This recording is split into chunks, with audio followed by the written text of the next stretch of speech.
Hi കൂട്ടുകാരെ, എല്ലാവർക്കും SR ക്രിയേഷൻസിലേക്ക് സ്വാഗതം. ഇന്ന് നമ്മൾ കൂട്ടുകാരുടെ മലയാളം ഫസ്റ്റ് പാഠപുസ്തകത്തെ ആസ്പദമാക്കിക്കൊണ്ട് ഒരു പ്രീവിയസ് ക്വസ്റ്റ്യൻ പേപ്പറാണ് ഡിസ്കസ് ചെയ്യാനായിട്ട് പോകുന്നത്. അപ്പോൾ കൂട്ടുകാരെങ്കിലും ആദ്യമായിട്ടാണ് ഈ ചാനൽ കാണുന്നതെങ്കിൽ സബ്സ്ക്രൈബ് ചെയ്യുക. തൊട്ടടുത്ത് കാണുന്ന ബെൽ ബട്ടൺ കൂടെ എനേബിൾ ചെയ്ത് കഴിയുമ്പോൾ ഞങ്ങളിടുന്ന എല്ലാ എക്സാം സ്പെഷ്യൽ വീഡിയോസും കൂട്ടുകാർക്ക് നോട്ടിഫിക്കേഷനായിട്ട് ലഭിക്കും. അപ്പോൾ നമുക്ക് നേരെ വീഡിയോയിലേക്ക് കിടക്കാം. കൂട്ടുകാരെല്ലാവരും എക്സാം എഴുതിയിട്ടുള്ളവരാണ് അല്ലേ? നിങ്ങളുടെ ക്വസ്റ്റ്യൻ പേപ്പറിൽ ഫസ്റ്റ് ഇങ്ങനെ ഒരു ഭാഗം കാണാം. ഇവിടെ നോക്കിയാൽ അറിയാം 5th സ്റ്റാൻഡേർഡ് ആണ്. 2 മണിക്കൂറാണ് കൂട്ടുകാർക്ക് എക്സാമിന് ടൈം ഉള്ളത്. കേരള പാഠാവലി എന്ന് കൊടുത്തിട്ടുണ്ട്. പിന്നെ ഇവിടെ കുറച്ച് നിർദ്ദേശങ്ങളൊക്കെ കൂട്ടുകാർക്ക് കൊടുത്തിട്ടുണ്ട്. നിർദ്ദേശങ്ങളൊക്കെ നന്നായി വായിച്ച് മനസ്സിലാക്കുക. ഇനി നമുക്ക് ഓരോ പ്രവർത്തനങ്ങളായി നോക്കാം. പ്രവർത്തനം 1. ഇവിടെ മനോഹരമായൊരു ചിത്രം കൊടുത്തിട്ടുണ്ട്. ഈ ചിത്രം നമ്മൾ കണ്ടിട്ടുമുണ്ട്. നമ്മുടെ പാഠഭാഗത്തിലുള്ള അതേ ചിത്രമാണ്. എ.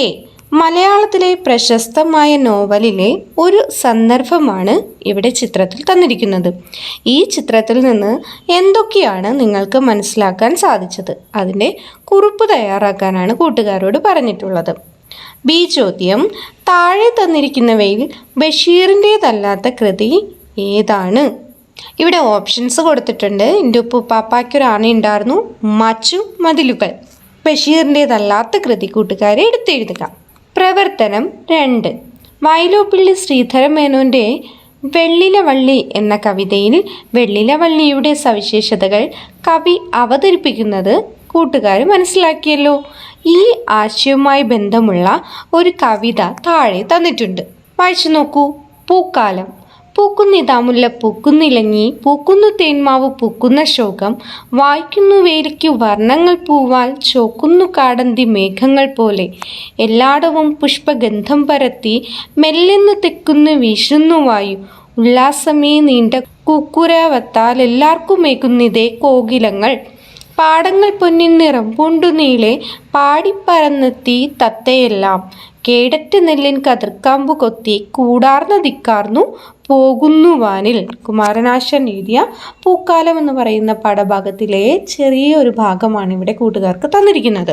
ഇവിടെ നോക്കിയാൽ അറിയാം 2 അർത്ഥങ്ങൾ കൊടുത്തിട്ടുണ്ട്. രവം ശബ്ദം, കോകിലം കുയിൽ. ഇനി നമുക്ക് ചോദ്യങ്ങൾ വായിക്കാം. ഈ ചോദ്യം, അന്തിമേഘങ്ങൾ പോലെ ചോക്കുന്നത് എന്താണ്? ആകാശം, കാട്, പാടങ്ങൾ. കവിതയിൽ നിന്ന് തന്നെ ആൻസർ കണ്ടെത്തി എഴുതാനുള്ളതാണ്. ബി ചോദ്യം, കവിതയ്ക്ക് ആസ്വാദനക്കുറിപ്പ് തയ്യാറാക്കുക. അപ്പോൾ അതിനുള്ളിൽ പൂക്കളുടെ വൈവിധ്യവും പൂക്കാലം ഓരോന്നിലും ഉണ്ടാക്കുന്ന മാറ്റങ്ങളും ഒക്കെ ഉൾപ്പെടുത്തിക്കൊണ്ടാവണം ആസ്വാദനക്കുറിപ്പ് തയ്യാറാക്കേണ്ടതിന്.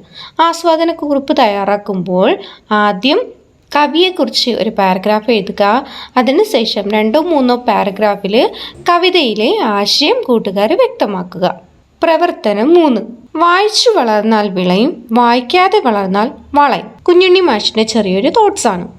വായന ഒരുവനെ പൂർണ്ണനാക്കുന്നു. ഫ്രാൻസിസ് ബേക്കൻ്റെ ഒരു തോട്ട്സാണ്. ഇതിൽ 2ലും പറയുന്നത് വായനയെക്കുറിച്ച് തന്നെയാണല്ലേ. ഇനി എന്തൊക്കെയാ ചോദ്യങ്ങൾ നമുക്ക് നോക്കാം. ഈ ചോദ്യം, ഉദ്ധരണികളും ചിത്രവും നൽകുന്ന സൂചനകളിൽ നിന്ന് വായനയുടെ പ്രാധാന്യത്തെക്കുറിച്ച് ഒരു ലഘു പ്രസംഗം തയ്യാറാക്കുക.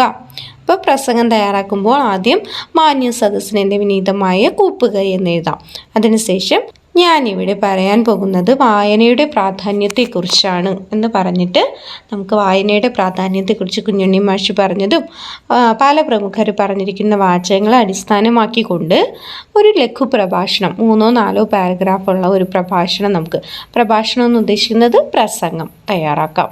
ബി ചോദ്യം, പൊട്ടിച്ച് എടുത്ത എന്നിവ ചേർന്നാണ് പൊട്ടിച്ചെടുത്ത എന്ന പദം ഉണ്ടായത് എങ്കിൽ മണൽപ്പുറം ഏതൊക്കെ പദങ്ങൾ ചേർന്നാണ് ഉണ്ടായത്?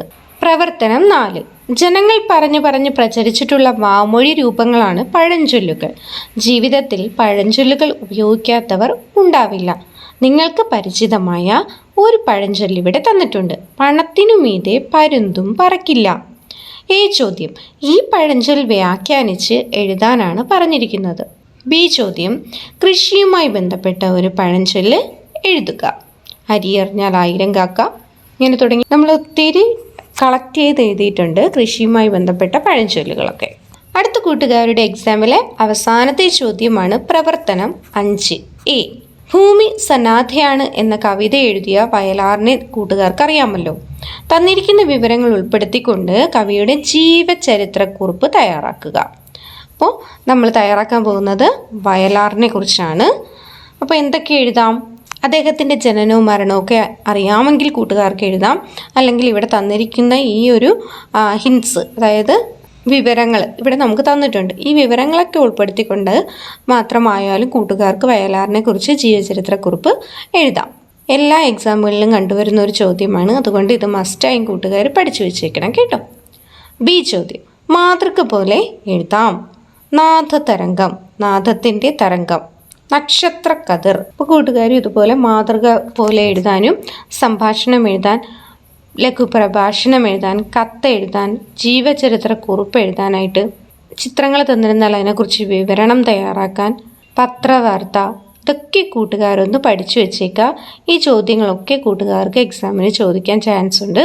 അപ്പോൾ പാഠഭാഗങ്ങളൊക്കെ നന്നായി വായിച്ച് മനസ്സിലാക്കി വെച്ചേക്കുക. അത് മനസ്സിലായിരുന്നാൽ മാത്രമേ നമുക്ക് ഓരോ ചോദ്യങ്ങൾക്കും കറക്റ്റായിട്ടുള്ള ആൻസേഴ്സ് കൊടുക്കാനായിട്ട് കഴിയത്തുള്ളൂ. അപ്പോൾ കൂട്ടുകാർക്ക് ക്ലാസ്സുകൾ ഇഷ്ടമായെങ്കിൽ ലൈക്ക് ചെയ്യുക, നിങ്ങളുടെ ഫ്രണ്ട്സിനെ കൂടെ ഷെയർ ചെയ്ത് കൊടുക്കാം. അടുത്ത എക്സാം സ്പെഷ്യലുമായി നമുക്ക് ഒരുമിച്ച് കാണാം. താങ്ക്